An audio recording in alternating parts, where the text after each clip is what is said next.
Welcome back to After the Battle. I'm your host as always, Daniel Levi, your co-host Sean Carey Tattoo. And Sean, we're going to be talking UFC Nashville, Cub Swanson versus Artem Lobov, and Iaquinta versus Diego Sanchez. Sean Carey Tattoo, how's it going, man?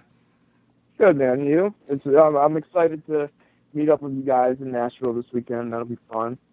I think I feel a little sick today, but perhaps I'm planting a seed to not show up. You never know. Could be either one. Oh my God. If you do that, I'm coming to fucking North Carolina and I'm finding you, son. Because I'm going to Nashville to see you. I ain't going to see OSP versus the Lima. I'll tell you that right now. I did start feeling fucking weird today. I mean, obviously I'm still going, but did start feeling weird today. Maybe I'll just go and get everybody sick. That's good, Sean. You know why that's good? Because I'd rather you feel weird tonight on Tuesday as we record this than on Saturday when we're hanging out at the Bridgestone Arena downtown Nashville. Sounds good to me. You know what else sounds good? How about Bobby Whitaker? I mean, oh my God. You know, because look, we're not going to sit here and talk about how we predicted that he'd knock out Jacare, because we did. But you know what really impressed me more? Because everyone's all surprised that he knocked him out. I'm not surprised about that. What I'm surprised about is one doesn't simply escape a Jacare back take. So, Jacare tries to take him down, and obviously Whitaker's scrambling ability was on full display. And then Jacare gets him up against the fence. He goes for an inside trip. He takes down Robert Whitaker. And the way Whitaker scrambles up is he has to give up his back to scramble back to his feet, right? And, automatically you're going to be like, well, if there's one guy you're not going to give up your back against, it's Jacare Souza, right? And he was like, fuck it, I'm going to give up my back so I can stand up. He gives up his back. Jacare Souza puts in one hook. And as you saw, I mean, the posture of Whitaker, his defense, he was very aware. He shook off Jacare right then and there, man. I was jumping up and down. Like, my friends were like, the hell is wrong with you? But, I was like, all right, now we methodically destroy him. Like, I was so pumped when he shook Jacare out. Yeah, it was sort of the deflating moment for Jacare, you could tell. You know what I mean? So now, damn, I got to track this guy down and walk through whatever he's throwing at me. And Whitaker's feet were looking good. You know what I mean? Like, kept distance, wasn't there. Pretty good, man. Pretty good. And one thing real quick, this might be, perhaps it's a little too soon, but I don't think so. As far as, this title scene goes, GSP, Bisping, Rockhold, Weidman, UL, Kelvin, Jacare, Whitaker, these guys, I think that only one of the guys at the top has annihilated another guy at the top. Weidman did get knocked out, but he lost 2 rounds before that happened. I don't put that performance on par with this performance. So if you're going to ask who should be up next, it should be Whitaker. You know what I mean? He's hot right now. He just looked good. Let's go. If we're going to do an interim, let's do him versus UL. Let's get it going. Okay? Because if you're going to sit around and make them fight each other, all you're doing is killing off these guys. Why don't you let a guy get the belt, and then we can be excited about the people that he fights for the belt instead of that being a rematch or that, you know what I'm saying? Just no Mousasi versus Whitaker. We want them both there. Just go, give somebody the belt, and start round-robining these guys in here and getting them some fights and defend this fucking belt. But Whitaker's ready now. Yoel Romero versus Robert Whitaker for the UFC interim middleweight title. That sounds like a gift to me. That sounds like the best interim title fight of all time. Now, I know some people are going to be like, come on, man, no interim titles. Yeah, I agree, but look, there's not even a date set for Bisping versus GSP. What, are we going to keep Yoel Romero and Robert Whitaker on the sidelines? I don't think so. Let them fight for that interim title. Let's see who the best is, because look, I know Bisping's got the title, and I'm not one of these people that discredits him like everyone else, because, he is the champ. He knocked out Luke Rockhold in the first round. I mean, what other proof do I need? He took the belt from the champ, how you're supposed to. It's not like he won a controversial decision. So Bisping really is the champ, and these are the fights the UFC are giving him. I'm not going to sit here and cry at Bisping because he's taking these fights. Hey, man, if you're offered these $1 million paydays, you take them. But at the same time, you do have 2 number 1 contenders in that division, and I'd like to see them fight, man. Let's see who the best man is. Yeah, let's hurry up and go. And this thing is not young. GSP obviously not young. And what is his body like? What is he going to be like in a full camp? Or do we have to wait 6 months for this fight and then somebody hurts themselves and then we got to tack another 3 on it? Then we got no, you know what I'm saying? We should have just done an interim now. There can't be anything wrong with Whitaker. Give him a 2-month turnaround and let's go. What's the problem? Man, how about Louis Smolka versus Tim Elliott? I mean, I didn't know it was going to be fight of the night. That was unbelievable. And, you were 100% correct when you said that Tim Elliott would out-scramble Louis Smolka. But I got to tell you what, man, the Hawaiian's pretty tough, too. Yeah, absolutely. Absolutely. But, I mean, he was faster every time. And there was plenty of times where Smolka sold out to get something and he went too far and Tim ended up on top again. It's just, there was that moment where Smolka was like, again, you ended up here? And then it just was more and more. He didn't quit. He didn't give up. He didn't stay with his back there. You know what I'm saying? Like, he kept trying. And, man, how about that boy Renato Moicano? For only being 2-0 in the UFC, for only being 11-0, not having that much experience, going up there against a guy in Jeremy Stephens who's been in there with Frankie Edgar, who's been in there with Max Holloway. You know what I'm saying? And to go out there, he followed the game plan to beat a guy like Jeremy Stephens to a T, kind of like Volkov did against Big Country earlier. There's certain game plans you got to employ if you want to beat these big power hitters, and that's exactly what Moicano did. Now, I understand it was a split decision. A lot of people weren't that impressed, but I'll tell you why I was impressed, man. For this kid who, he's not even top 25, and he goes in there and defeats the number 5 guy on planet Earth. Yes, Jeremy Stephens is ranked number 5 in the world. That's pretty damn impressive to me, Sean. Yeah, honestly, I mean, I'm sorry it looked terrible and it was boring. Well, both of those things are true, but that's what you got to do when you're that guy and you're fighting Jeremy Stephens. You know what I mean? Like, you can't take him down, and you can't slug it out with him. That leaves you one thing left. He should have been more active, but he did what he needed to do, and he won the fight. And when you look back at it, him, it's going to say W. You know what I'm saying? So if he looks good next time out, we won't remember how horrible this W is. It'll just be a plain old W. So he needs to look good next time, because that's, a couple times in a row now. Being like, And Moicano just got himself in the top 10, most likely. I mean, he beat the number 5 guy on planet Earth. I would assume, these incompetent ranking makers would put him in there. And, Sean, we got to talk about Rose Namajunas versus Karate Hottie real quick. Because, obviously I was dead wrong on that one. And Rose Namajunas went in there and slaughtered the Karate Hottie. But, some people are saying, these guys overrated the mental issues, and it's like, no, I didn't overrate any mental issues. You know why? Because there wasn't a single instance in that fight where she had to overcome adversity. She was never behind. We'll never know what. That was the most beautiful front running I've ever seen in my life. She went out there, and look, basically, I didn't overrate Rose's mental issues. I overrated Michelle's abilities. Rose was simply the better fighter. That's all there is to it. But now that she had such a dominant performance, hopefully when she goes up against the Joanna versus Jessica winner, I can get a good line on the Joanna versus Jessica winner, because I know for a fact, Sean, that as soon as adversity strikes, those old issues we were talking about are going to reappear. Yeah, she's got to get over the bumps before you can dismiss what we were talking about. So let's see a bump. And good for her that there was no bumps that time, but, the same questions are there.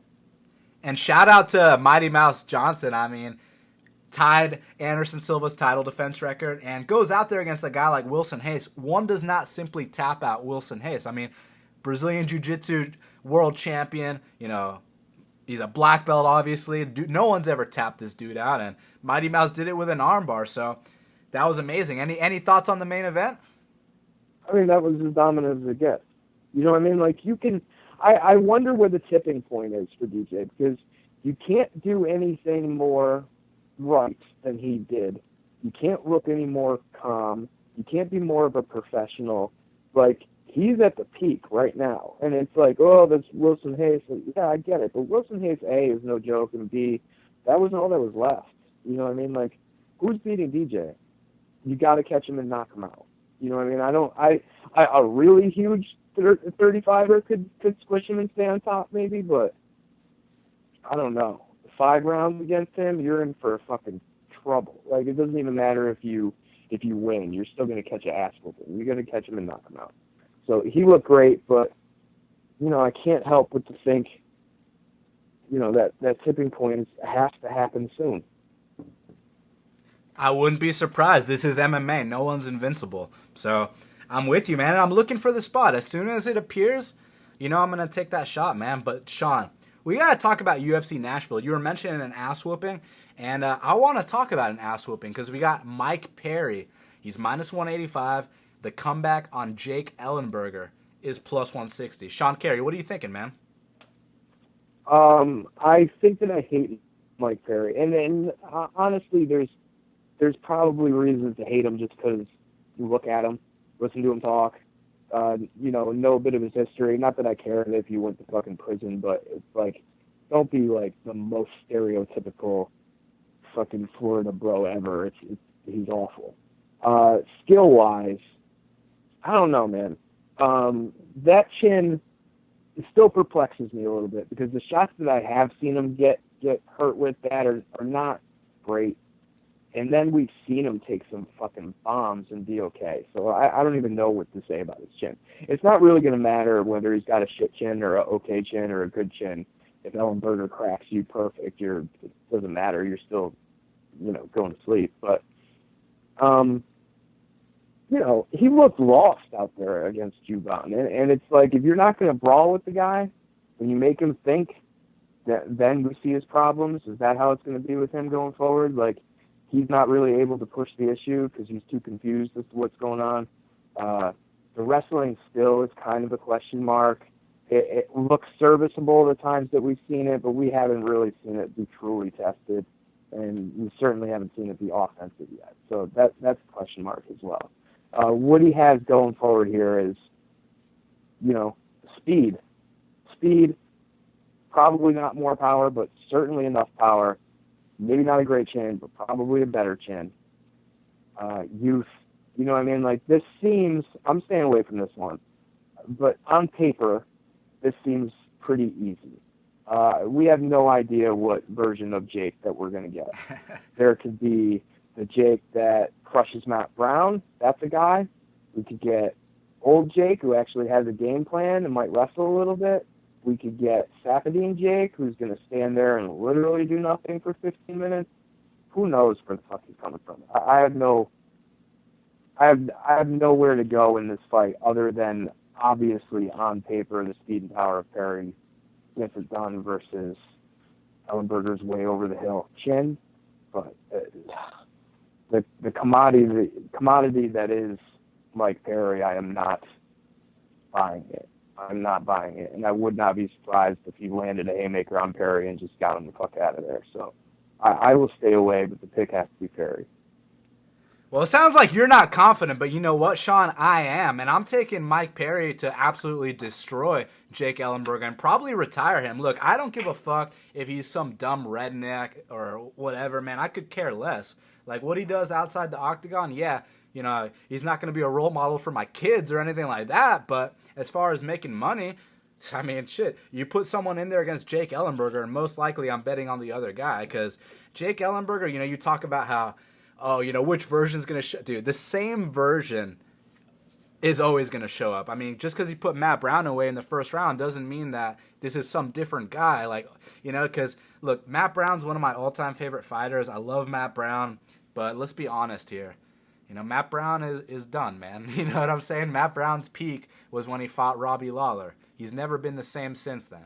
He had a good fight with Tim Means, but, I mean, look, man, you know what I'm saying? Like, hasn't Matt Brown been finished 3 fights in a row? Like, Matt Brown, I fucking love him. I got a signed picture of this guy on my wall, but I'm not going to sit here and act like Matt Brown ain't over the hill. So that win of Jake Ellenberger's doesn't really mean much to me. And what I see... I'm sorry to interrupt. I don't think that win means much. But I think that Jake, the problem going into that fight was that he lacked any urgency whatsoever and was probably just going to stand there and do nothing.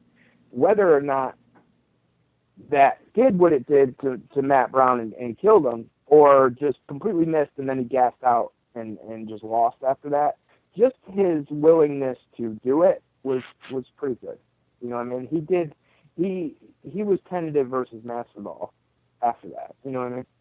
Anyway, sorry, go on. But I mean, if you really watch the Matt Brown fight, and because I know people only have two memories of that fight in their head. The two memories they have are in the first 3 seconds, Jake dropped him with an overhand right, and then they skip, the next 2 minutes, and then they recall that Jake dropped him with a body kick. What they don't recall is what happened between the time of that first overhand right and of that body kick. And what happened between that time, Sean, was that Matt Brown got back up from, the overhand right, and then he starts to establish his jab, starts to establish his straight right, and, Jake starts whiffing a bit, Jake starts looking for the door a bit, Jake closes his eyes, and we know that Matt has a historically weak body. Well, Jake closed his eyes, threw a nice body kick, and Matt went down. I don't want to call it a puncher's chance because it was a kick, but I mean, come on, man. It's people overrate that win so much, and now with a guy like Mike Perry, people like to talk shit because of the guy he is outside the octagon, which to me, he's a dumb redneck. I could care less. As far as his skills as an athlete and his abilities, I kind of view this guy. I see him as the white Tyron Woodley. You know what I'm saying, dude? Like, I see a guy that's short and stocky with ridiculous power, a crazy chin, and he walks forward and he knocks dudes out. Now, I understand Juban picked him apart for 3, but, I mean, what does Juban have to do with Ellenberger? Nothing. Ellenberger's not, a Muay Thai southpaw that's going to, throw some big inside leg kicks and slow Perry down like that. Jake Ellenberger's the kind of guy that, he'll swing a couple big bombs, and then he'll do absolutely nothing. Then he'll look for the door if you're not out of there already. And with Perry, I think his power is going to be the difference. I think his youth is going to be the difference. His athleticism, his chin, he wants it more. And even when I saw him face adversity in that Juban fight, and once again, the adversity he faced there were, hard-ass kicks, and not just one kick here and there, kind of like Jake did against Matt, where he closed his eyes, said a prayer, and landed that one nice body shot. It's not going to be like that. With Juban, he was systematically breaking down Perry with the kicks. That's not going to happen in this fight. And, with Jake, like I said, man, he's going to close his eyes and swing some bombs. If they land and he puts Perry away, hey, props, bro. But that's not what's going to happen. What's going to happen?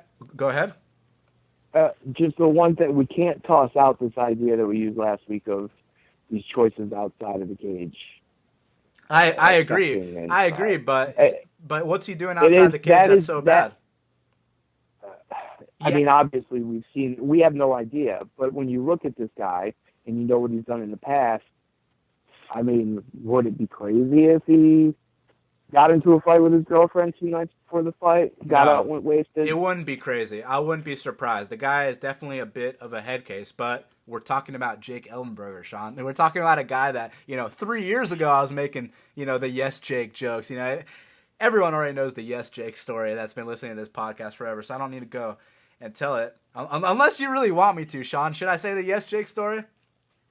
If you want, go ahead. I might as well for the new listeners because, we did break our record last week, and we want to thank every single listener of Half the Battle for checking this out. But look, when Jake was supposed to fight Robbie Lawler, and as you guys know, Jake was, he was training with Coach Edmond, right? And on the countdown, Coach Edmond's holding the pads, and Jake's, he's doing it wrong, and Coach Edmond's like, relax, Jake, you're thinking too much. And then Jake does it right, and Coach Edmond's like, yes, Jake, yes, Jake. So, from there on out, man, we call him yes, Jake, because it's, whenever he does something, it's like you want to pat him on the back because he actually did something, like you referred to in that Tarek Safadine fight where he did absolutely nothing. We can't deny the fact that Jake Ellenberger has power, but Mike Perry has just as much power, if not more. Mike Perry has a better chin. Mike Perry's more confident. He's the better athlete. And also, Jake's been looking kind of soft lately. I don't know if these new testing regulations have anything to do with that or if he just simply isn't motivated anymore. But if you compare the guy that fought Mike Pyle and Carlos Condit to the guy that, is getting his toe stuck in the cage against Jorge Masvidal, it's not the same guy at all. And I truly believe, Perry's power, his will to win, his athleticism, his youth is just going to be way too much for Jake Ellenberger. I think he's going to get him out of there. If he doesn't get him out of there, I think he wins the decision. But look, the guys that Perry's been beating are legit. I mean, look, I know Hyung-Yu Lim's got cardio issues and this and that, but usually when dudes beat him, Tarek took him all 5. Neil had to go through some serious shit to get Hyung-Yu Lim out of there. fucking Perry took him out like it was no big deal. Then he goes in there with Hot Chocolate, who, I mean, dude, Hot Chocolate had some serious hype. Hot Chocolate knocked out, the fuck's the name of that guy? he had a devastating knockout on the European scene against Wallhead. Yeah, there you go, against Jim Wallhead. And then he goes out there, taps out Nate Coy in the first round, has a war with Dominic Steele, fight of the night. And, man, you could see the look on Hot Chocolate's face whenever he got cracked by Perry. You know, because he cracked Perry with some hard shots, but Perry's chin held up. Perry kept walking him down like a zombie. And when Perry cracked Hot Chocolate, I mean, you could see the look in Robert's eyes. He couldn't believe that he was being tagged that hard. So, you know, Jake's going to swing a couple good ones. And when they don't put Perry out, he's going to get discouraged, which he is known for. And whether he takes a knee and quits like he did against Robbie Lawler, whether he gets his toe stuck in the cage like he did against Jorge Masvidal, or whether he legit gets knocked out like he did against Wonderboy Thompson, I think for sure Mike Perry is going to get this done. So what I did was I did a 2.2 unit parlay with Mike Perry and someone on this next fight coming up, Sean. What is it? Well, we got Stevie Ray, who's minus 215, and he's taking on Joe Lozon, who's plus 175. Sean, I have a feeling that we actually agree on this pick. You want to tell us why we're picking Stevie Ray Vaughan? Yeah, I mean, when was that? Last year that he fought Patrick? Last year, right? Yeah, late last year. Okay, so I thought that even though Patrick was big, his cardio was kind of shitty, and skill-wise, I didn't think that he could hold him for the whole fight. Totally wrong. Held him for the whole fight. Got on top of him, squished him. Stevie Ray did nothing. That's a problem, because here, if Lozon's path to victory is, you know, obviously getting takedowns and staying on top, and even when Lozon's cardio flies completely out the window, and you can tell that he's obviously exhausted, he kind of just does what he was doing when he wasn't exhausted. He does it way slower and sloppier, but he's just still doing it. Like, the time between the takedowns doesn't even get much longer. He just like zombie, like, plods at you. His hands are not terrible. He obviously carries some power. His hands are not in the same league as Stevie Ray. And you can say that Stevie, you know, what do we really know? Well, you know, we haven't seen him pocket box with somebody who we know is a proven commodity boxing-wise, but he throws straight punches. His feet are underneath him. He's not stepping one foot in front of the other. He usually comes in and leaves at an angle. Just the punches themselves are correct as far as, you know, like the combinations are not, like, he doesn't start with lead uppercuts and crazy shit that MMA guys do. His boxing is stable and good, and he seems to carry some power and carry some speed. Lozon, obviously tilting over the cliff. It's like, you know, at the end of an action movie where the exact middle of the truck is on the cliff, and it's like, oh, it's gonna fall. No, oh, come back, and the guy in the truck is like crawling to the front and crawling to the back to save it. That's what's going on with Lozon right now, and he's crawled to the front and saved it a couple times. Some young stud is gonna exchange with him and just be so much faster and hit harder and get to that questionable chin. And I think this is the guy. I don't think the idea of Lozon getting on him and staying on him is crazy. We just saw it's a huge hole in Stevie Ray's game. You got to probably think that he went and worked on that. Yeah, so, you know, he's getting Lozon at the exact right time. He's got a good chance here for redemption. I like Stevie Ray. I've got him in a parlay with somebody else later in the card as well. I think I got him at minus 120 or something ridiculous. I can't pass on that. I got Stevie Ray as well, and I got him in that parlay with Mike Perry. And, you know, I hear people talking about how, oh, Lozon's the more experienced guy. It's like, do you realize that this is Stevie Ray's 27th pro fight? You know what I mean? Like, this guy, he's been the 5-round distance before in the regional scene, and now, obviously, he's 4-1 in the UFC. The guy he's experienced enough for me, and also with Joe Lozon, I mean, you know, look, as a fan, how do you not love Joe Lozon? He's so fun to watch, right? But I mean, there's a reason that he's a 500 fighter. You know, we talked about this with Jeremy Stevens last week. Like, yeah, these guys are exciting, but you look to fade them because they lose a lot. And Lozon's going to take an L here. And basically, you know, what I love about Lozon is, you know, he charges forward with those big punches. And actually, they're nice and straight, too, Sean. I'm kind of like, you know, he does have a little bit underrated boxing offensively. But defensively, man, I mean, the way he shells up, and I don't like how he reacts to getting hit. You know, it's not one of those things where, like, he'll go out cold from one shot. It's more of he'll be on ice skates, you know, if he gets rocked one time and he starts shelling up. Like, you remember that fight against Iaquinta? Like, it was kind of hard to watch because the guy is almost too tough for his own good. And with a guy like Stevie Ray, obviously he's a southpaw. And like you said, he's got his feet under him. But I want to kind of accentuate that because that's a big part of what's going to win him this fight is the fact that, like, he isn't about to go out there, you know, like Jamie Varner, stand in the pocket with Joe Lozon. Let's see who goes down first. This is going to be a smart performance by Stevie Ray. You know, he's going to pop his jab. He's going to circle, throw that body kick. Because he is a southpaw, that left body kick will go straight to the liver of Joe Lozon. Expect that to be a big weapon in this fight. I believe he's going to be a lot faster than Joe Lozon. Obviously, we all know, I mean, if you've been watching Joe Lozon for years, you know that what's historically been the biggest issue for Joe Lozon, Sean? I bet you can tell me right away. It's his speed, it's his defense. Well, you can say that, but what I'm referring to is his gas tank. I mean, anyone that's been watching Joe Lozon for years knows that, you know, first round, you fucking look out. But second round, he'll be gassed, no big deal. And don't even ask me how he won that Marcin Held fight, because That's the thing though. His gas tank, you're right. It is shitty, but it's not as big of a problem as it should be for being a shitty gas tank because he puts this fucking pace on you, and by the time his gas tank drops off, his opponent's is not great either. You know what I'm saying? If they've really been scrapping and engaging at Lozon's pace, when both guys slow down, it's still Lozon with that pace. You know what I mean? Like, he's still usually outpacing the guy at that point when the other guy gets tired. There's definitely been times where you see him slow down and the other guy has to slow down, and then it becomes how obvious how tired this fucker is. But if you get tired too, you know what I'm saying? If this is ugly, how does Stevie Ray look by the time that Lozon's gassed? That's the question.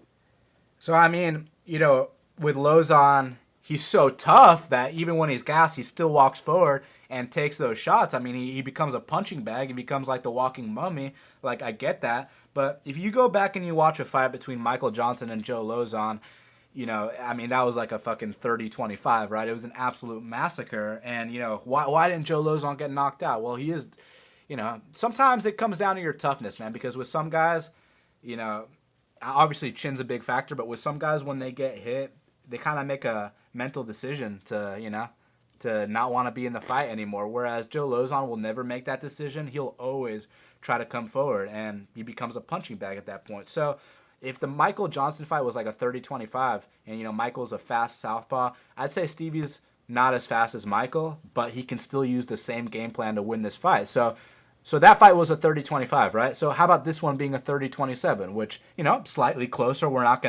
We don't have the speed Michael Johnson has. You know, we might not drop him all over the place, but we can still certainly outpoint him for the duration of 3 rounds. And another thing, obviously, you know, if Lozon takes our back, if Lozon mounts us, we got to be careful because the dude does have some good jiu-jitsu. He is dangerous on the ground. But if you want to talk about that Patrick fight, I make an exception for that fight. And the reason why is because Patrick's just a fucking big-ass, strong freak athlete, man. He just grown man Stevie Ray. But also there was a part in that fight that I liked, and it was at the very beginning when Patrick tried to take down Stevie Ray, and Stevie automatically reversed it and got into full mount. I don't know if you recall that moment, right?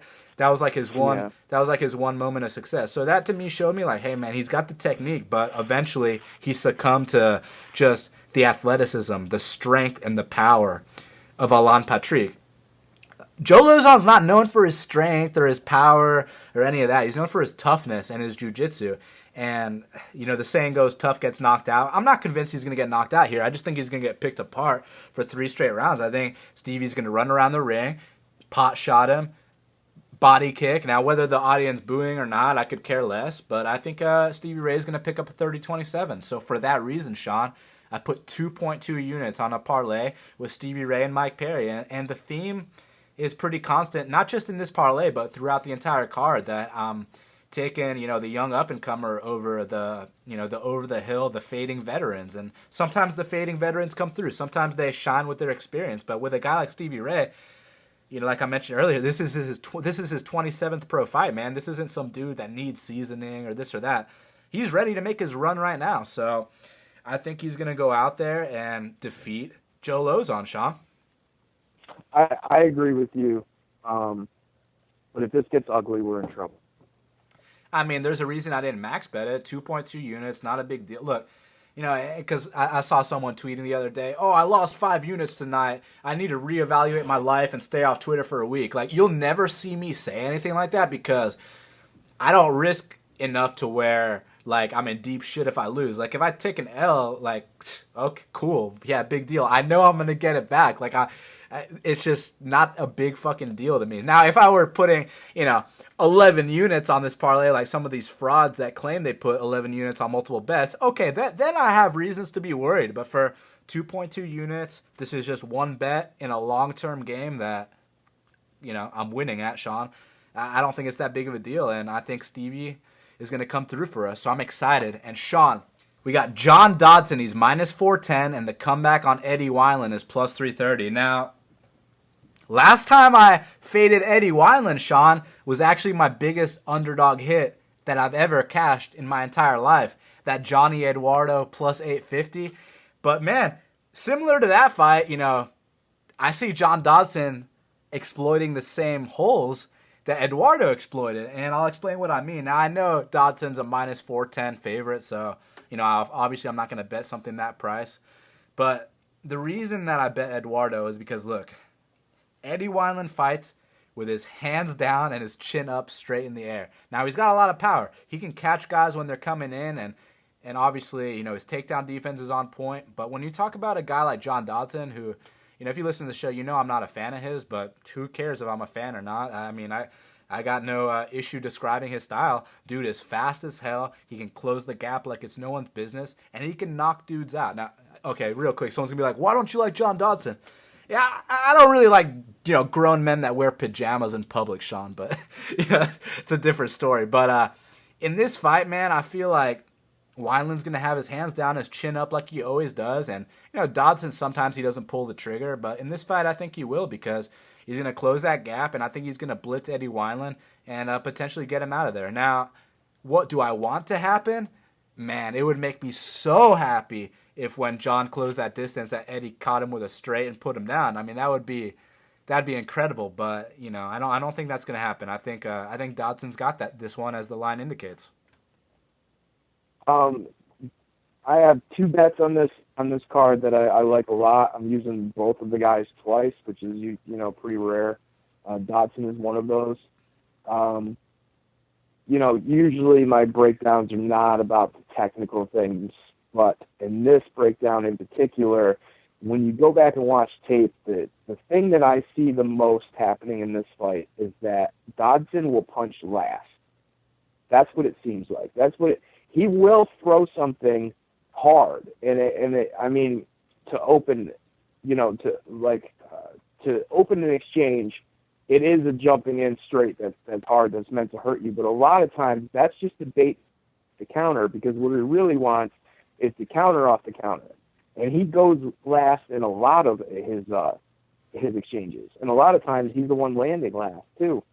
In the Lineker fight, a guy who you probably don't want to wait around with to go last, he would go last and escape, but he usually went last there. So it's like, go and swing, but the last guy to swing is usually Dodson. The big problem for Wineland is, A, he waits for a receipt after he lands something. If his head doesn't fucking move, and he's got that big-ass giraffe neck with his big old balloon head floating around on top of it, we've seen him get destroyed because of that exact problem. So if he comes into this and Dodson doesn't get him with that explosive first shot, and he tries to counter, he can guarantee that Dodson will go last. And what will he be doing when Dodson goes last? Just standing there. You can close your eyes and know where his head is. So, going into that Sainz fight, you think that Wineland is a broken guy. And, you go in your hometown and fight somebody, got into the sport late, maybe on their last leg as well. That doesn't erase that idea for me. That doesn't fix anything. He okay, I get it. He won that one, but that doesn't mean he's not that guy that I thought he was before that fight. We'll have to see him against somebody who can crack him. Now he's got a guy in front of him who can fucking crack him. And Wineland can hit too, but can he hit harder than Lineker? Because Lineker landed some shells on him. So I think the Dodson's going to be fine. I think actually the first extended exchange that they have, maybe 2 or 3 punches on both sides for both guys, Dodson lands last and knocks him cold, and that'll be it. That'll be gloves in the middle of the ring, retirement for Eddie Wineland, and it's honestly about time. Hey, Sean, I got a question for you, bro. So the other day, you asked a trivia question on Twitter. You said, who was the first guy to leave his gloves in the center of the octagon? You said, don't look it up. So I'm not going to look it up. Who was it, Sean? I don't know. I didn't look it up either. This fucking guy. I then decided to never look it up. I'm like, I'll never know. That's new, right? In the internet age, you're like, I could find out right now. I am choosing not to find out.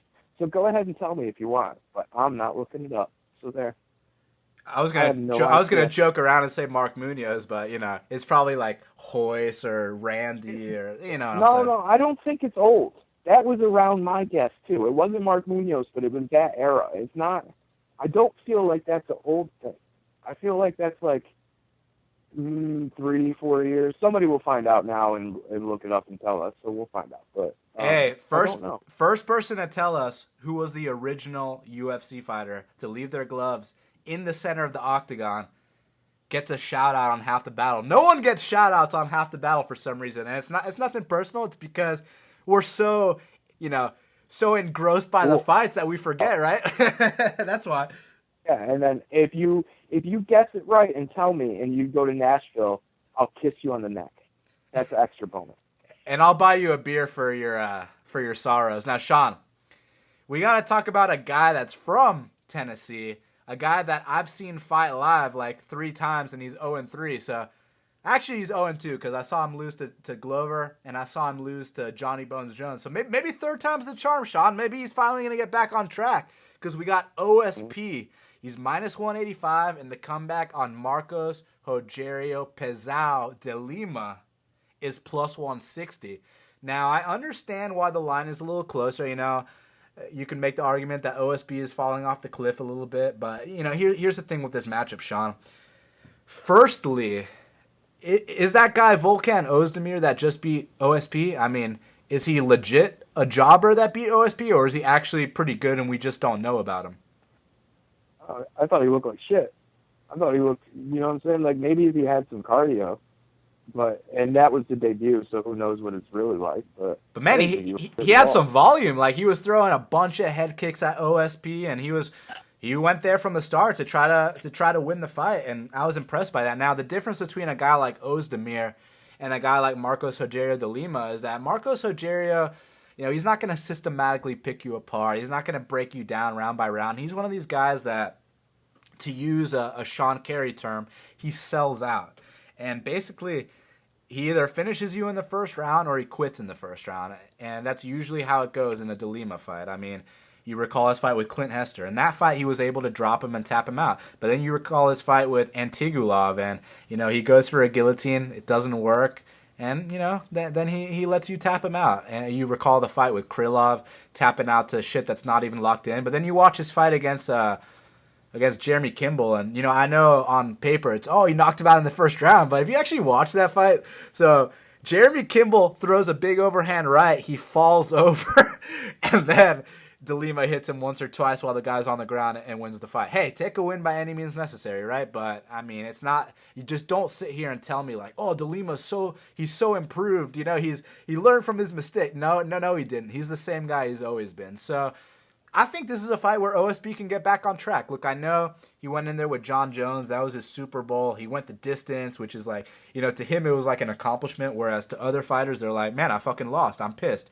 OSP was just happy to have gone the distance. And then the next fight with Jimmy, I mean, we saw what happened. You can get your life changed by Jimmy. We know that. And the next fight by Ozdemir, split decision. Man, are you falling off the cliff, or is this guy simply better? This is the fight that's going to let us know if OSP fell off the cliff or not. Because if Marcos Rogerio Pezao de Lima goes out there and stops OSP in the first round, you can officially close the book on OSP. But I think that this is one of those fights where OSP can do his, ugly, unorthodox, funky stuff that he brings to the table. He can throw a big body kick, maybe break the ribs of De Lima. You know what I'm saying? Maybe get some funky, submission on the ground that's not even locked in and get him to tap out. I just think that when you weather De Lima's storm, the first 2-minute storm, the fight's yours. And, one thing I've never questioned about OSP is his toughness. I've questioned his technique. I've questioned his cardio.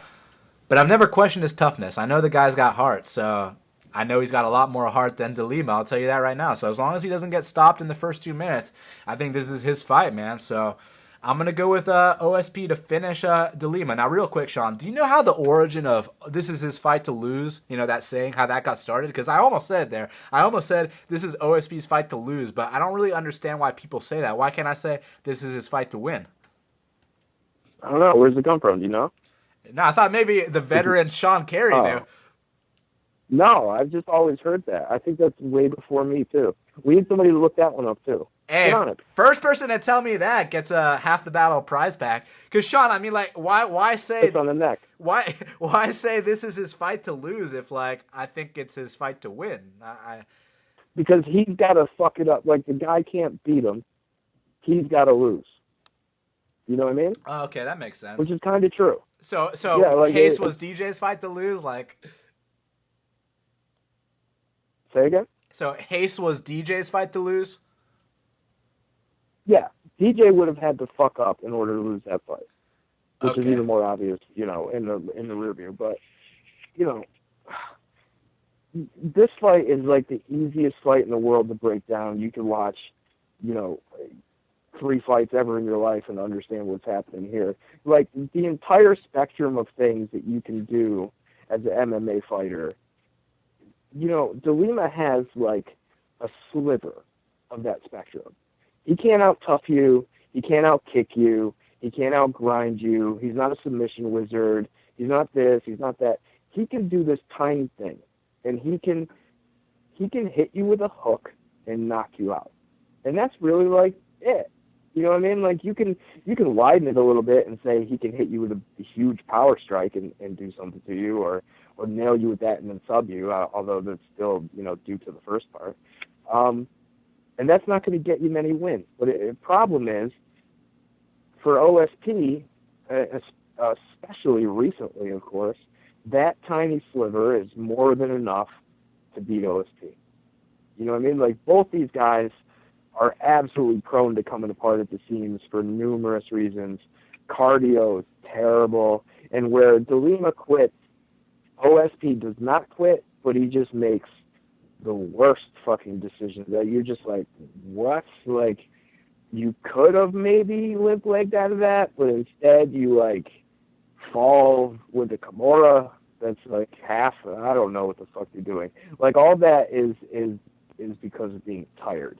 You know what I mean? Like, it's like him being tired overrules his choices, like the mechanism that makes him go, I should do this. And he's like, this would be easier, and I would get a little nap, so I'll do this instead. And he does that all the fucking time.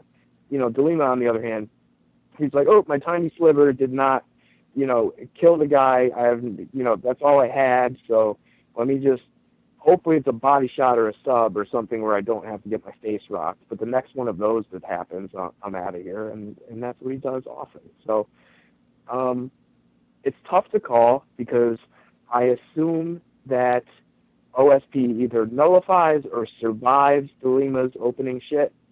And after that, I assume that De Lima comes apart, and it happens quick enough for OSP to not come apart by himself. That's how I see this fight. And at that number, OSP is not bad.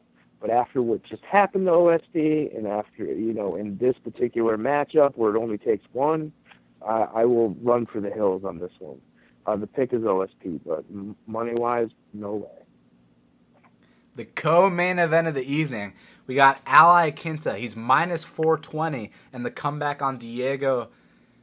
What's his new nickname? Is it Lionheart now? Or the dude, it's not the Nightmare, it's not the Dream. I believe it's Lionheart. But anyways, fucking guy is nuts. Yeah, really.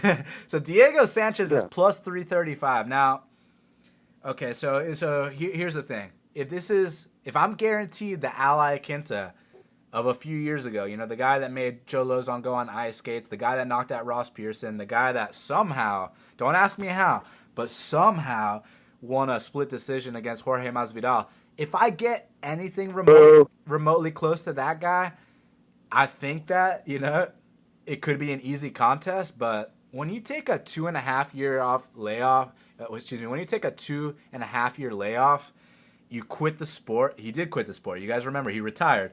You become a real estate agent, and you're talking about how much you hate the UFC. Like, you signed the contract, bro, and now all of a sudden it's not good enough. Like, maybe you shouldn't have signed the contract if you didn't want that. Like, at least fulfill your contract, Sean. At least do what you said you were gonna do. You know what I mean, man? And this guy, he signs on the dotted line. Now he's crying about his pay. At least he's coming back because the kid's a talent, I like the fact that he throws straight punches down the middle. I like the fact that he mixes in his leg kicks. On the ground, he's not half bad either. He's going for heel hooks out of nowhere. The biggest issue with Iaquinta is that he's a bit of a meathead, and when you've seen this guy lose fights, he'll randomly give up his neck out of nowhere and get choked out. And he's tough. He won't tap. He'll go straight to sleep. But this isn't a one-time thing. It didn't just happen against Michael Chiesa. It didn't just happen against Mitch Clark. Dude, this shit happened on the regional scene against jobbers too, man. You know what I'm saying, man? Didn't fucking Pat Ottenwood tap him out too, man? You know what I'm saying? So if Diego Sanchez, if Diego takes that ass whooping up front and then somehow takes the back of Iaquinta, kind of like he took the back of Gil Melendez, chances are he can choke out Iaquinta, and Iaquinta is going to be coming in there with that rust, and he doesn't really want to be there. But at the same time, Iaquinta is a lot more skilled than Diego Sanchez. He's a lot younger. He's fresher. Normally, when the guy's younger and fresher, I'm going to be like, yeah, so he wants it more. But I'm not convinced he wants it more because he quit the fucking sport. You know what I'm saying? Like, to him, selling real estate and, talking shit about the contract that he signed was more important than getting the fight at Madison Square Garden in his home state. So I really don't know where this dude's head's at. But I do know if he shows up like he did in his last few fights 2.5 years ago, he beats Diego Sanchez. But we got zero guarantee of what version of him's going to show up. And with Diego Sanchez, I love experts at winning the close decision.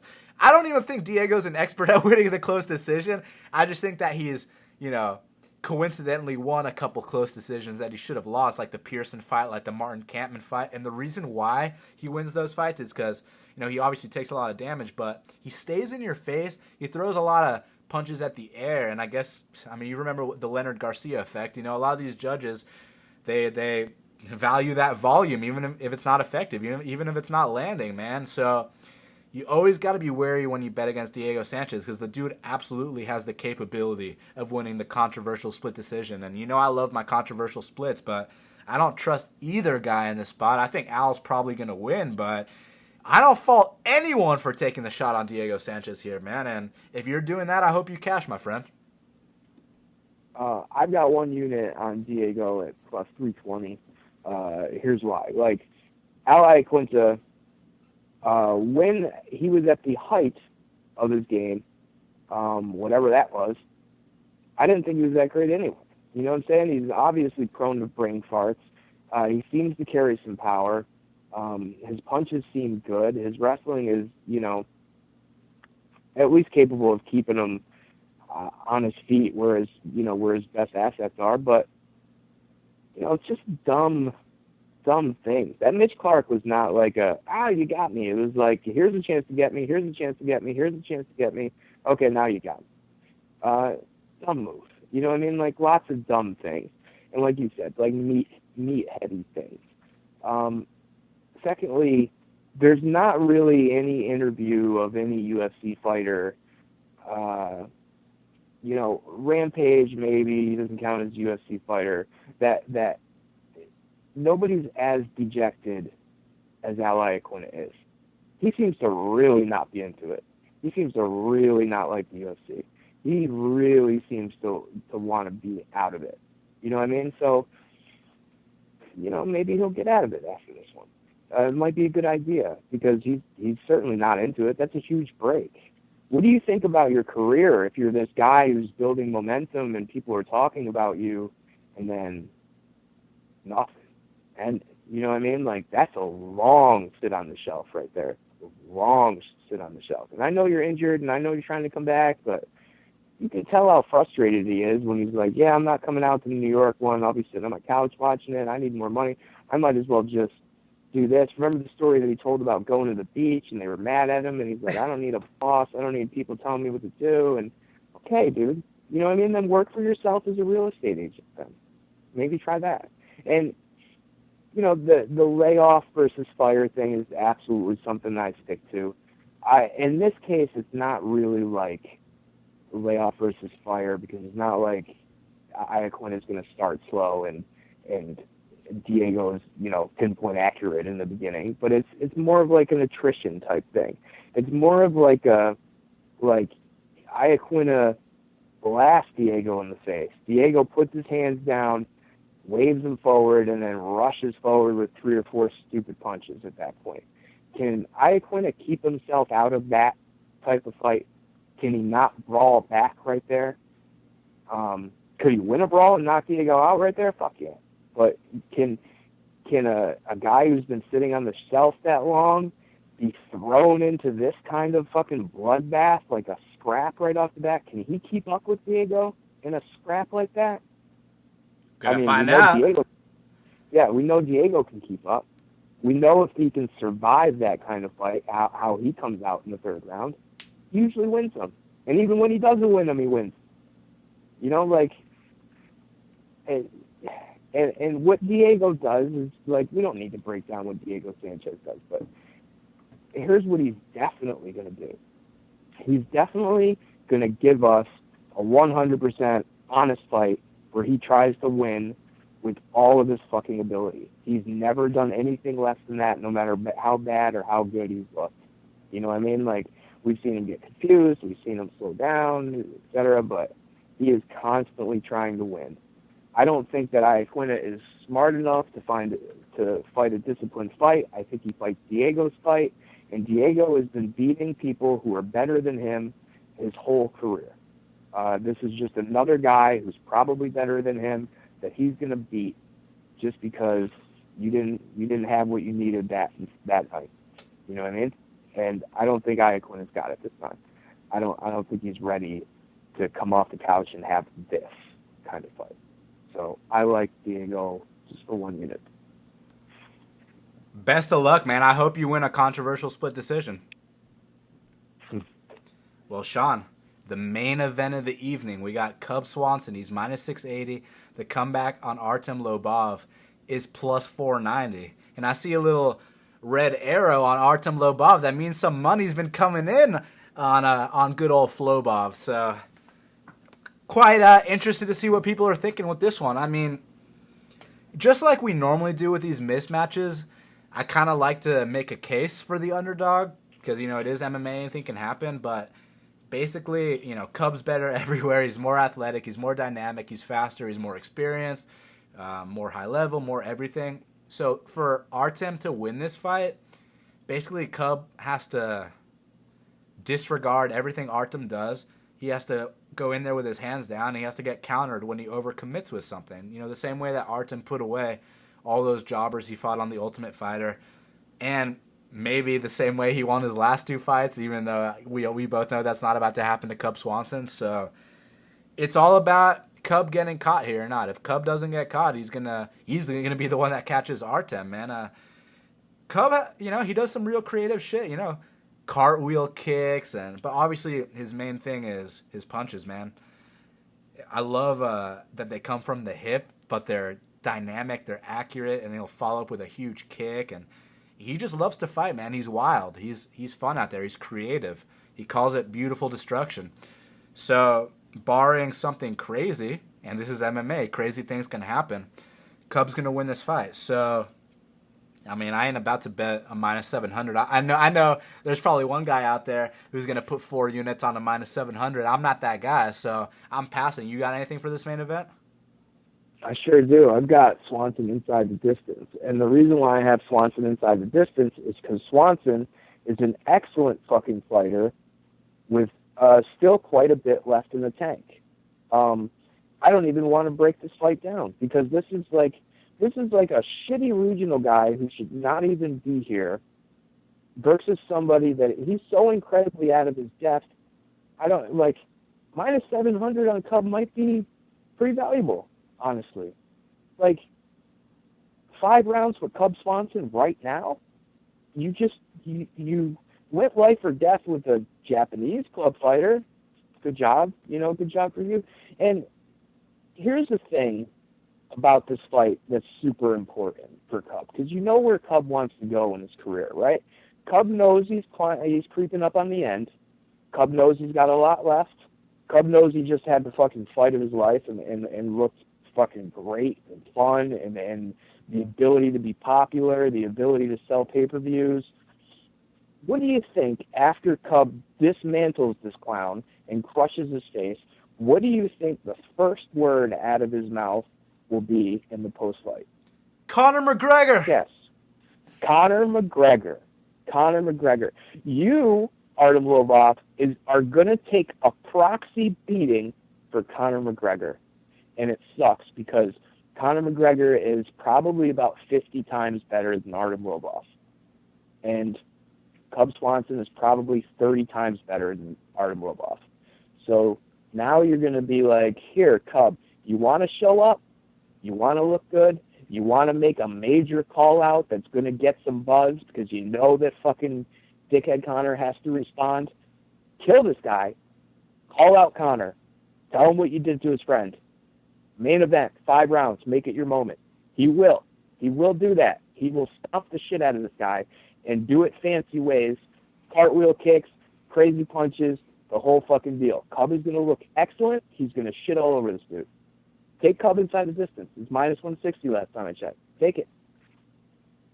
I've got 2 units on Swanson inside the distance, parlayed with Dodson. That's plus 121. Sean Carey. We got to talk about these prelims because we got Smiling Sam Alvey. He's minus 120. The comeback on Talis Latis is plus 100. I am a little bit surprised by this line because I did assume that Talis Latis was going to be the favorite, but maybe the odds makers are thinking what I'm thinking. And what I'm thinking here, Sean, is that, I mean, hashtag Jotko changes lives. I think that Mousasi and Jotko destroyed Talis Latis, man. I don't think that he'll ever be the same after those ass whoopings. I mean, his face was like, it was like meat hanging from his face. You know what I'm saying, man? Like, he got destroyed. Nah, I know Alvey's not that guy. He's not about to, pop Latis' head back with that jab until his eye closes. I understand that's not Alvey's game, but what Alvey does have going for him is he has 85% takedown defense. The dude's very tough to take down. We know Latis is going to want to get him down. I think he's going to have trouble doing so. So from there, we get into a stand-up fight. Now, you can't rely on Alvey to throw that volume. That's just one of the things you got to understand. But what you can rely on him for is that when he lands that straight left, it's going to change the tide of the fight, man. He's got that kind of fight-changing power, that one-hitter quitter. Now, with Talis Latis, we know what he wants to do, too. He wants to throw big bombs, get into the clinch, try to drag you down to the mat, and then work from there. Man, how amazing is Krzysztof Jotko to not just beat Talis Latis, but to out-grapple him? Like, when Jotko took down Latis and got on top, I was like, man, this kid's the truth. Yeah, he looked good. That was a big win, man. Definitely a big win. So now with Alvey, his last 2 fights, I understand they were kind of ugly, but they were also in the highest possible elevation. I mean, I'm talking Mexico City and Denver. You know what I'm saying, Sean? So I can kind of give him a pass. And he still went all 3 rounds and won. So the dude's got cardio. The issue with Sam Alvey is the lack of output. You know what I mean? You get frustrated when you bet on this guy. He's a guy that couldn't cash the under 1.5 against Kevin Casey, just to give you an example here. But at the same time, he can change fights with his power. And, I mean, he's taken out good grapplers before. You saw the Eric Spicely fight. I know Talus is a lot better, but, man, Talus is coming off 2 life changers. That's my thing. I know he beat Chris Camozzi in between there, but, big deal. So, I don't think the Musashi fight was a life changer at all. I do. I mean, you see him get his eye closed by that jab. What? It was kind of like preheating the oven, and then Krzysztof Jotko, he overcooked him. You know what I'm saying, man? Like he. Watch the last 2 minutes of that fight. It's Talus latest coming forward, bombing on Musashi's head. Yeah, I mean when you're losing, 13 minutes of a fight and you have no choice, but you know what, man? Maybe I should just swing some bombs to see if I can, pray to. It's like Jake Ellenberger in the sense that, he closed his eyes, he swung a couple big bombs. They didn't put Musashi away, so he lost the fight. But then against Jotko, man, he got destroyed to that next level, man. So both of those ass whoopings, I mean, that's 6 rounds of getting your ass absolutely destroyed with 4-ounce gloves against high-level guys, man. And now with Alvey, I understand the lack of output part is a big deal, but the power is serious, man. So Leitis gets cracked with that straight left. I think that'll change the tide of the fight. Now, I also think he's going to have a hard time taking down Alvey, so it's going to be a stand-up fight. From there, I'm sure Leitis can outpoint him because of the low output, but I'm going to go with Alvey here, man. I think the momentum is on his side, even though, I'm not going to bet it for the reasons I mentioned. He's actually about to break a UFC record for taking the most fights in, I believe, a half a year. I believe in a 6-month time span. Someone correct me on that one as well. But, yeah, breaking records and cashing checks. So I'll go with Alvey here. Not confident at all. Fucking nuts. You're nuts. This line is so ridiculous. And I understand you're a veteran, you go far, you get hit a lot, and then Sam Alvey's a big banger and catches you. Sure, okay. Neither of those fights that you mentioned are life changers, in my opinion. He's fine. He's fine because he came out in between and did exactly what he was had to do to somebody and did it pretty much perfectly. If anybody is, there's no going down that I see in Leitis. He looks like basically the same guy. His boxing is pretty good. His feet are pretty good. The grappling is really good. The experience is up there with anybody in the UFC. Sam Alvey fights chumps and then calls out chumps. Talus Leitis fights studs.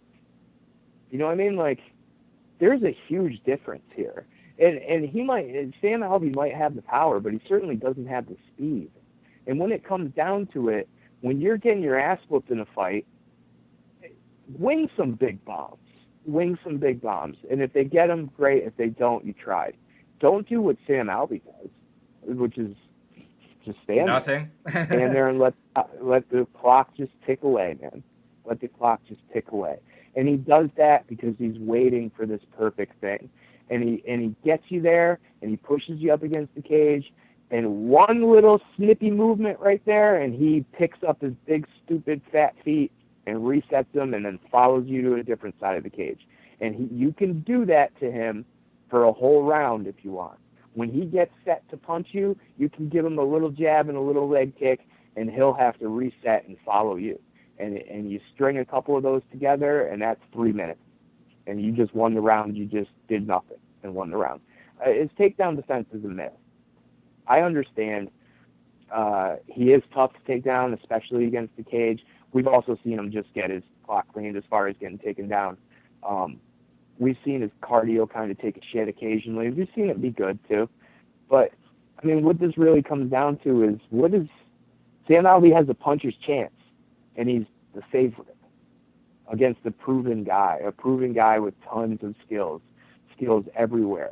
And you can say, oh, he's going to get caught this time. But, I mean, he didn't get caught. You know what I'm saying? Like, Musashi would have caught him. He didn't catch him. He's okay still.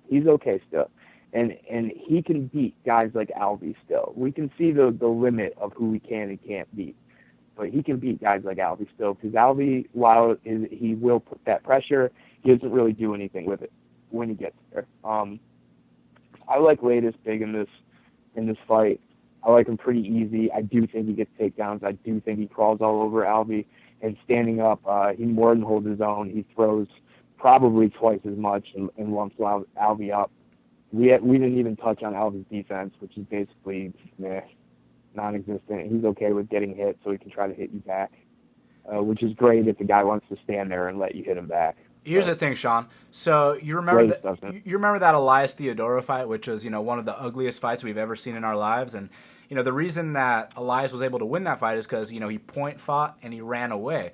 Lattis isn't about to run away. Lattis is about to get in Alvey's face, so that actually gives Alvey a chance to land his big left. Now, if he doesn't land his big left, obviously he's going to lose the fight, but I'm just saying that chance is going to be there. I am fine with Lattis getting in Alvey's face. He's going to land and he's going to leave, and Sam will stand there, smiling. That's what he's going to do. Don't talk too much shit, because Sam wants to meet up with us, bro. That's all right. I'll tell him all that. I'll be like, "What are you going to fight?" You're going to put a little something in his drink so Lattis wins? I'll just, every time he gets really mad, I'll leg kick him and I'll run away. And then two judges will pop up and give me the fight. No? Not likely? Okay. No, sorry. Sam seems like a nice guy, even though, those post-fight fucking things that he does are cringy. They make me go, ooh, I can't help it. I want to like him, but I just don't. The price on Lattis is, it doesn't make any sense. I understand why. I understand the path, but it doesn't make any sense. I've got 1.5 units on Ray and Lattis. That's plus 230. I've got 1 unit on Dodson and Lattis, and that's plus 144. Well, I wish you the best of luck, because, I'm not betting that fight. But, Sean, a fight I am betting is Dustin Ortiz. He's minus 210. The comeback on Brandon Moreno is plus 175. And, I thought this Brandon Moreno kid was just some jobber, man. I counted him out against Louis Smolka. Now, listen to this. Louis Smolka was minus 500 in that spot. So I was like, well, obviously, I don't play minus 500s. I'm not, I'm not one of these 4U minus 500 guys. But anyways, so I was like, well, since he's going to probably finish him in the first round, I'll take the under 1.5 at plus money. Now, the under 1.5 at plus money cashed, but it went the complete opposite way that I thought it was going to go. And that was Brandon Moreno landing the most devastating high elbow guillotine I've ever seen in my life. We talked about it last week. I mean, there's a John Jones high elbow guillotine, against Machida. James Vick landed 2 high elbow guillotines in the UFC. But then you look at Brandon Moreno's high elbow guillotine, and, man, it was such a thing of beauty, the way he adjusted it. There's no getting out of it. I was like, man, that was serious. Then you see his next fight against Benoit, and I mean, Benoit is a tough out. I don't care who you are, man. I mean, if you beat Benoit, you're most likely going to a split with him, and that's what happened here. I know Ben 10 got him out of there early, but I mean, Benoit's a guy that knocked out Sergio Pettis. Benoit is no slouch at all, and Moreno went out there and beat him by decision, which was a very good experience for such a young kid. Now, I know I used to talk a little bit of shit about Moreno because, he went the distance with the one-legged man and this and that, but the more I think about it, the more I'm like, he probably just felt bad for that dude and he didn't finish him. Because, I mean, if he's going in there with high-level guys, why would I use the one-legged man thing against him anymore? I used it against him before he fought high-level guys, but now it's like, I understand what he was doing there. He was 19, taking it easy on this guy. So, it is what it is. But in this spot, man, what I'm thinking is, so obviously, Dustin Ortiz, he's fighting at home, right, in Tennessee. The crowd's going to be behind him. The judges are going to have his back. So for Moreno to win this fight, he's got to make a statement. And, last time I saw Dustin Ortiz fight in Nashville, he fought Willie Gates, and he absolutely destroyed Willie Gates. I've also seen Dustin Ortiz fight live another time. I saw him fight against John Moraga. He lost a split. I was sitting next to Dustin Ortiz's dad. We were both like, are you serious? Because we both thought he won. But in this spot, man, I was expecting a pick'em for the opener, and it was minus 120 apiece. But now I'm looking at minus 210 Dustin Ortiz and plus 175 Brandon Moreno. Sean, for a fight that I think should be a pick'em, I'm going where the value is, and that's the plus 175 on Brandon Moreno. I'm taking the 1 unit shot. Now, we might find out that he's overhyped. Maybe he gets grinded out by Dustin Ortiz. Hey, take the loss like a man. But at this price, I have to find out, because not only does Dustin Ortiz lose a lot of fights, he does. I mean, look it up. But Brandon Moreno, I think Sean Shelby and Mick Maynard see something with this kid. I think they're matching him up against Ortiz for a reason. They want to test him out. They want to see if he can get past this tough, gritty vet. And I completely acknowledge how tough Dustin Ortiz is. He's good everywhere. He can stand and bang with you. He can take an ass whooping like a man, as you saw in the Joseph Benavidez fight. He can grind you out. He can pound you out, as you saw in the Willie Gates fight. But I think this Brandon Moreno kid is one of these new school guys that, kind of like Dustin Ortiz, he started off with a wrestling base. I think Brandon Moreno started off with an MMA base. And I think he's one of these kids that's going to look way better every single time we fight. Because, you watch that Ryan Benoit fight, and he did look a little bit green, but you also saw the potential. So that tells me a couple months later, he's going to look even better and then better and better. So basically, by me taking this 1 unit shot at plus 175, I'm assuming or hoping that he's past the level of Dustin Ortiz. Maybe not on a technical proficiency level, but at least on a find a way to win level. So, I have no idea how it's going to go down, but I do think that he is strong enough to keep the fight standing.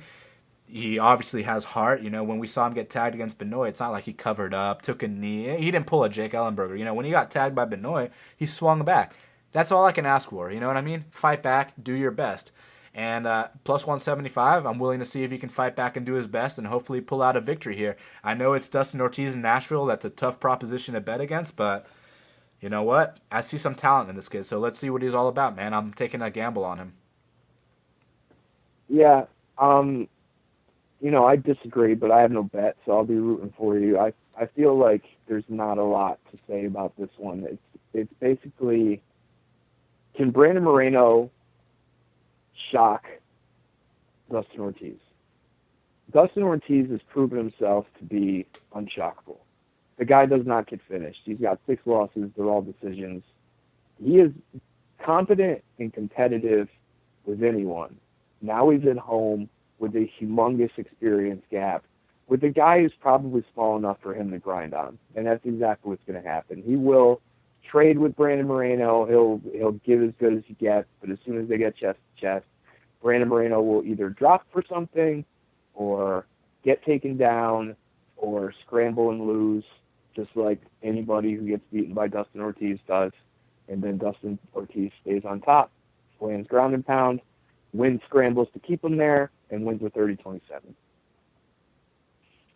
Well, I hope you're wrong, my friend. And Sean, I have a feeling we're going to agree on this one, man, because once again, we got Scott Holtzman. He's minus 345. The comeback on Michael McBride is plus 285. Now, similar to the Ortiz fight, Scott Holtzman is, he's from Nashville, Tennessee. The whole, dude, you're going to see some people wearing this fucking, red jumpsuit, like a Tabasco bottle, and you're going to be like, the fuck's up with these guys? And they're actually Scott Holtzman's fans, so don't talk shit about Scott Holtzman in front of those people, you know what I mean? Because they call him hot sauce. So last time I saw Scott fight in Nashville, he took on Anthony Christodoulou. He was a minus 900.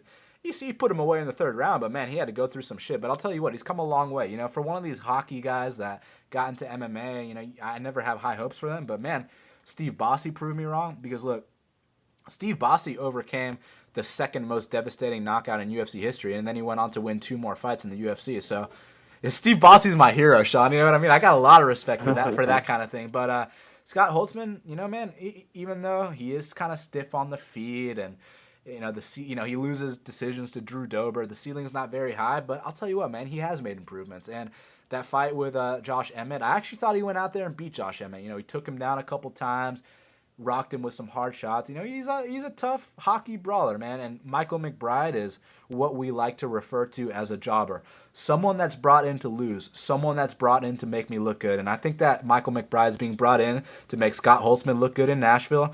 And I think that's exactly what he's going to do. Now, Scott's going to go in there with his stiff, herky-jerky stand-up and probably put away Michael McBride, maybe win a decision. I think McBride's going to be diving on some legs, and I think he's going to get pounded out. So I got the minus 345 favorite here, Sean. I totally agree with you, and that number was a little nicer to me. I'd definitely be playing with it. This fight, and there's another fight later that I'm just so not interested in. There's not a lot of potential for either one of these two guys. This is a hometown thing, like you said. That's what we have going there. And while Scott Holtzman is not great, he's definitely got more than Michael McBride has. I think he wins a decision or stops the Friday late, but this is most likely going to be a loser. Well, Sean, next up, I know you're excited about this one, man. We got Jessica Penne. She's minus 150, and the comeback on Danielle Taylor is plus 130. Now, normally I'd pass on a fight like this, but I do see an opportunity here because, look, man, Jessica Penne, she got her life changed twice in a row. Now, I know you didn't think that that latest got his life changed by Mousasi and Jotko, but maybe you can. Yeah. I'll agree with you here. Maybe you'll agree with me that Jessica Penne got her life changed twice in a row. I know you'll agree with me on that one. So, she takes the ass whooping from Joanna, and something about that fight really pissed me off, man. And I'll tell you what it was, dude. It's that that fight won fight of the night. I'm like, that's performance of the night, not fight of the night. Like, how do you give Jessica Penne a $50K bonus? Like, look, when someone takes an ass whooping and then they come back and drop their opponent, or they show a lot of heart and they fight really tough, then you give a fight of the night bonus. But when someone's just a punching bag for 2.5 rounds, like, how is that fight of the night? I don't know. But anyways, back to this fight, man. Look, so Jessica Penne, a lot of people don't know, but she was actually the Invicta atomweight champion. Because I know a lot of people are talking about, oh, she's so much bigger than Danielle Taylor.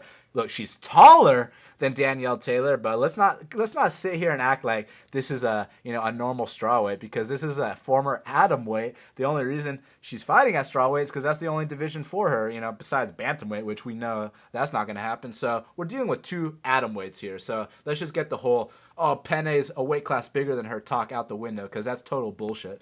So Penne's coming off 2 life changers. I mean, obviously we saw what Joanna did to her. Then I saw in person what Jessica Andrade did to her. And I know someone's going to be like, oh, but that's the champion and that's the number 1 contender.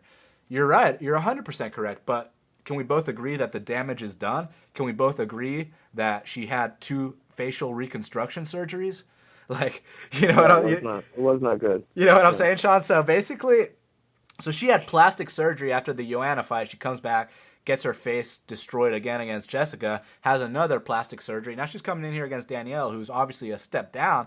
But what Danielle does is, she's very short for the weight class, which means she's hard to take down. And if you don't believe me, look at the stats. She's gotten 100% takedown defense. But anyway, she likes to swing big bombs. And I kind of like the fact that she uses her footwork too, man. She'll run around the ring, and when it's time to blitz, she'll blitz. Now, with Jessica Penne, I know people are talking about how, she's going to get the fight to the ground. She's going to use her jab. Like, come on. When does she ever do shit like that? It's been years, man. Like, this is an over-the-hill fighter.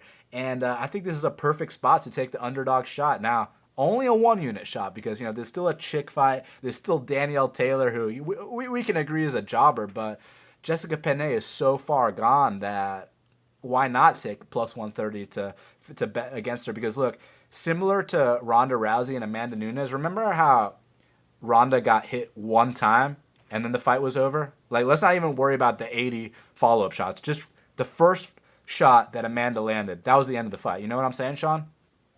Yeah, I agree. So here, I don't see why Danielle Taylor can't just wing a big hook, break that break that plastically repaired nose, and then make Jessica Penne completely gun shy. And let's say that it's a little closer than it needs to be. It's not like Jessica Penne walks people down, establishes that jab. She's a stationary target, and especially after those 2 beatings, she's going to be even more of a stationary target. Danielle Taylor actually moves her feet. She runs around the ring, and her last 2 fights, she went in there against strikers, so she had to be a little more strategic about it. Jessica Penne ain't really a striker. She's known more for her grappling, and I think Danielle Taylor is going to actually let her hands go more than she ever has in this spot.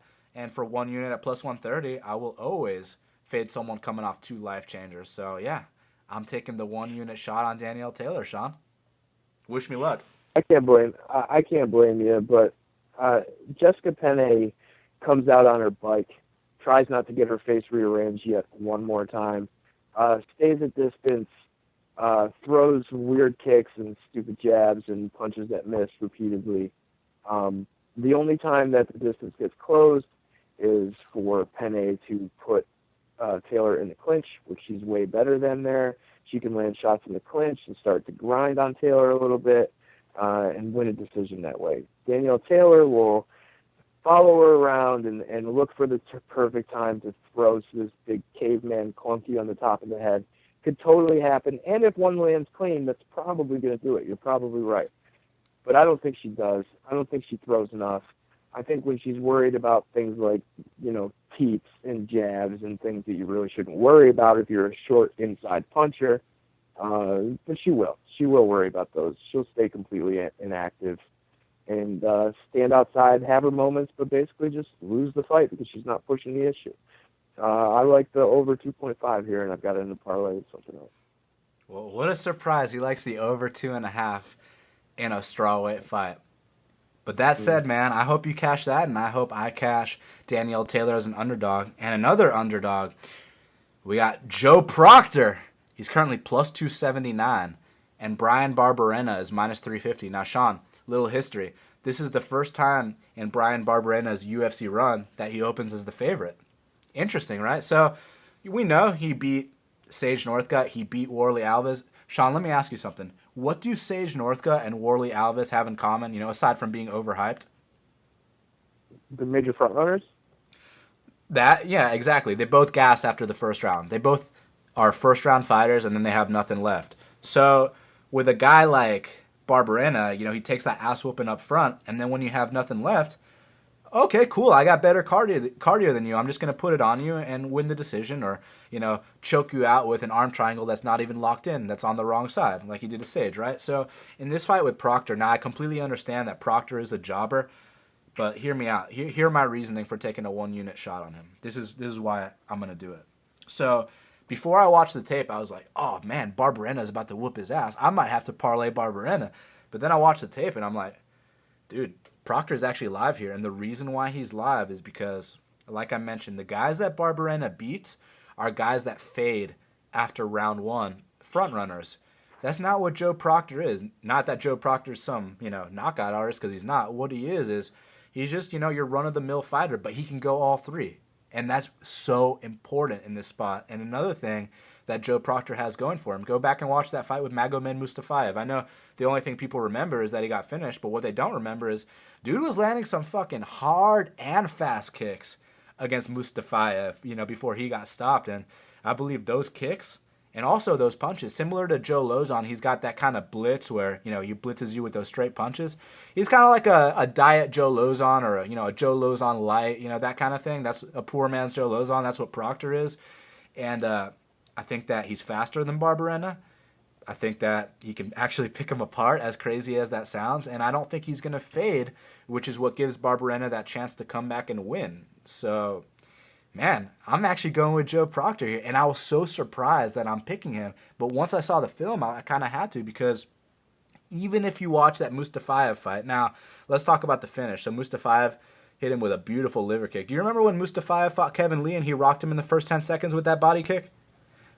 Yeah. I mean, Mustafayev kicks hard as fuck. You're going to go down if you eat a liver kick from him. It is what it is, man. But, Joe Proctor, what he did show, like I said, those hard and fast kicks, that nice blitz with the hands, I think those are weapons that can beat a guy like Brian Barberena, because Barberena is going to sit back and wait for you to gas out, and Proctor's never going to gas out. So, at the most, I see it being a close fight. So, plus 265, which is what I took it at. Currently, we're looking at plus 279. For a one-unit shot, I don't see why not to take it unless you think that Proctor's going to fade after round one and Barberena is going to do what Barberena does. But I just don't. I think styles make fights, and Proctor's not a dude that gasses. He's a dude that gets finished by better strikers than him. Barberena's not one of those guys. You know what I'm saying? So it's all about the style matchup here, man. That's I'm going with Joe Proctor here. I can't blame you, because that number is ridiculous. Like, I didn't bet on Proctor, but I can't blame you for taking that one. That's crazy. Problem is, I think that Barberena probably has a pretty good shot at winning this fight here. I think Proctor, not a total gas can, but we've seen him slow down, and now he's coming off that layoff. Now he's going to be in a tough fight with somebody that he's not going to get rid of, who just comes on harder as the time progresses. I think that the clinch will lead to takedowns and do good for Proctor and win him that first round. I think halfway through the second round or the beginning of the second round, that clinch for Proctor turns into elbows to the face, knees to the gut, and then eventually getting turned around so his back is on the cage, and then Barberena can do work. I think he's probably not going to be able to hold Proctor there. I think he'll be fighting off takedowns the whole time. I don't think a lot of this fight happens in open space. Barberena is what he is, but he's just going to keep on marching forward and marching forward and marching forward, and you can't get rid of him. And his offense in the clinch is actually pretty damn good. So Proctor better be, I don't even know where he's been, but Proctor better be ready for a tough fight here. And the gas tank is the key to him winning this fight. If he can do his game plan and either stay outside and work a range game or close it off, shut him down and get takedowns, and he can do that for 3, he's in good shape. If he can do it in 2, he's probably in good shape. But if Barberena gets that upper hand on you and starts wearing you down, I mean, you got really nowhere to go. You know what I mean? You've got nowhere to go. So I will pick Barberena here. I took the over, though, and I parlayed it with that last over, the Penny Taylor over. Something else we got to talk about is I honestly don't know what weight class this fight's at, because on Wiki it said it was at lightweight, but I've also heard that it's at welterweight. Do you know which weight class it's at, Sean? I heard it was at welterweight. Okay, so, yeah, I mean, I wish I knew, because like I said, Wiki says lightweight, man, and I thought, I was assuming welterweight. So, if it's at lightweight, I mean, Brian Barberena cutting all that weight, man, he's a big dude, so that kind of favors Proctor a little bit. And then Proctor going up to 170, maybe he doesn't have to cut as much. So, I don't know. Someone needs to tell us what weight class it's at, but bottom line, at 265, man, I'm taking that shot because I do think this is a way closer fight than the lines indicate, and I also believe it's a different style matchup than the guys that Brian Barberena's been beating or the guys that Joe Proctor's been losing to. So for that reason, I got to take my chances. Now, Sean, we got the curtain jerker. We got Hector Sandoval. He's minus 125. The comeback on Matt Danger Schnell is plus 105. Now, this is actually going to be a really good fight, man. We're going to get there early. We're going to watch this one because these two are going to throw down. Now, there's certain things I like about both guys. You know, with Matt Schnell, I think that he's a lot faster than Hector Sandoval. I like the way he puts his combinations together. He's a finisher. But, man, he's also gotten finished in 3 of his last 4. I know that's not what it says on his record, but if you really want to do the math, I mean, you know, he got finished in the first round by Rob Font last fight. Then on the Ultimate Fighter, his last one, he got finished in the first round by Tim Elliott. And he has a win by DQ on his record. So, you know what I mean? He got finished there too, Sean. So this guy, Matt Schnell, gets finished a lot, but I see the potential. I see the speed. And I think that his window is actually higher than a guy like Hector Sandoval. But I think in this current point in their respective careers, Hector's more experienced. You know, he's performed better, obviously. You know, in his last fight, he went in there against an Olympic wrestler. And, you know, when you fight an Olympic wrestler, you know, I'm going to avoid tying up with this guy. And it was Hector Sandoval that got the takedowns on the Olympic wrestler. Now, I know the dude's like, 3-1 or 3-2.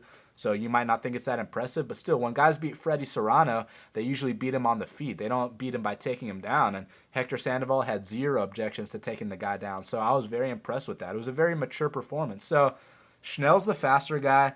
Schnell's got more potential. He's more talented, but is he at the level of Hector Sandoval at this current point in time? Because if he's not, he's going to lose in a very experienced and seasoned way, if you know what I mean, Sean. Yeah, I really have no idea who's going to win this fight. I'll pick Sandoval kind of more or less because of the reasons that you said. I think when it really comes down to it, just the more consistent fundamental things will be done by Sandoval. But again, this was the other fight I was talking about earlier where I'm like, I have no interest in this fight. It might be fun, but I think it's probably Sandoval grinding. So, yeah. Definitely no money involved. I really have no clue who's going to win this. I don't see much upside on either guy. I see him as kind of, the future journeyman type. There's nothing really going on. Even the things that they do good, they don't do good enough. But I'll pick Sandoval. We got to talk about the fight to watch and the fighter to watch. So Sean Carey tattoo. The fight to watch for UFC Nashville. What is it, man? fight to watch has to be Cub and Lobov, because Lobov has a small chance of catching Cub with something and stunning him for a second, which would make this fight really fun.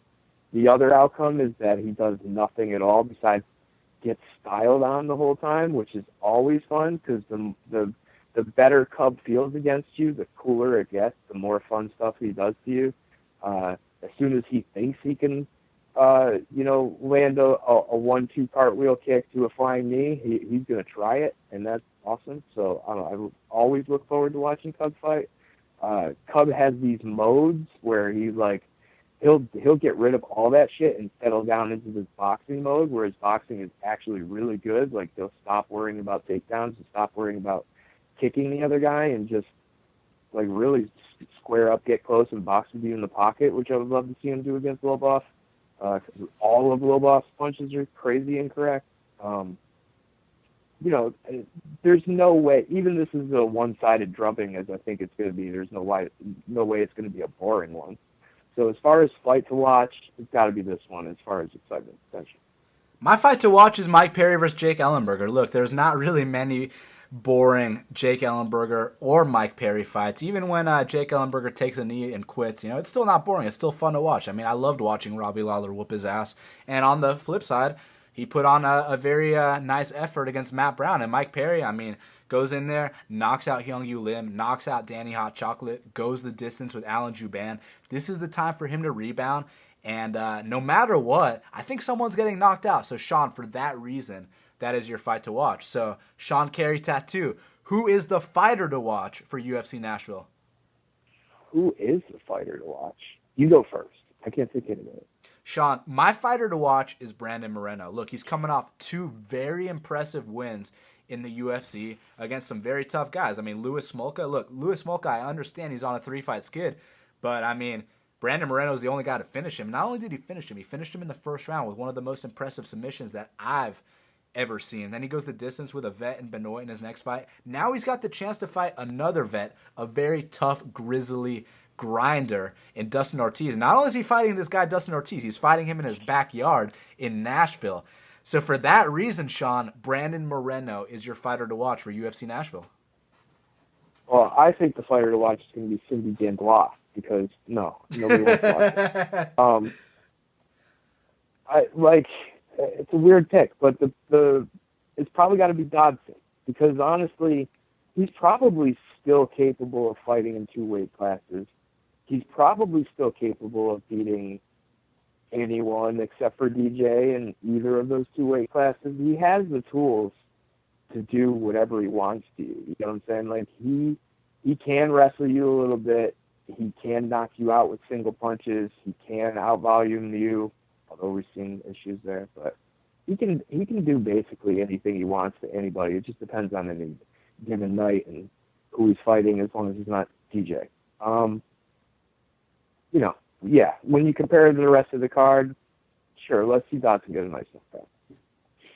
Well, Sean Carey Tattoo, we did it, man. The next time we speak, we're going to be speaking in person, and we're going to be meeting up at UFC Nashville. I know, right? And hopefully, for the fans' sake, we come back alive, so we can record another episode. But, man, for everyone tuning in, thank you guys so much. This is not the last episode of Half the Battle, but this is the last episode before we really turn shit up, because we got a 3-week break before UFC 211, and all I got to say is that certain things are about to change and improve on Half the Battle. So we got to thank everybody for supporting us, and make sure you follow Sean Carey at Sean Carey Tattoo.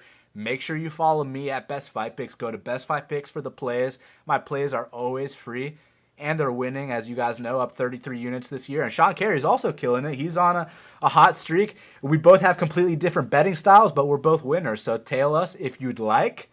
And Sean, they also got to know that they can subscribe to Half the Battle on iTunes, SoundCloud, YouTube, and Stitcher. Make sure you give us that 5-star review on Stitcher and iTunes. And until the next time, let's cash these bets. And this podcast is dedicated to the memory of Camp Schweers.